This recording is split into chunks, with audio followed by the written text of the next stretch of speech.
আসসালামু আলাইকুম। বিটি টুডের স্পোর্টস নিউজে আপনাকে স্বাগত।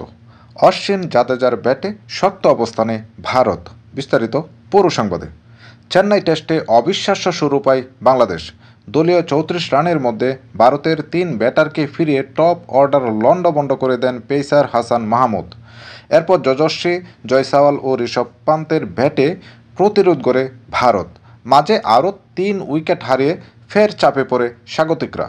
তবে রবীন্দ্র জাদেজা ও রবিচন্দ্রন অশ্বিনের 100 রানের জুটিতে ঘুরে দাঁড়িয়েছে ভারত। ওয়ানডে মেজাজে সেঞ্চুরি তুলে নিয়েছেন অশ্বিন। তার সেঞ্চুরিতেই বড় সংগ্রহের পথে আছে ভারত। বৃহস্পতিবার 19 সেপ্টেম্বর চেন্নাইয়ের এ চিদম্বরম স্টেডিয়ামে টস জিতে ভারতকে ব্যাটিংয়ে পাঠান টাইগার অধিনায়ক নাজমুল হোসেন শান্ত।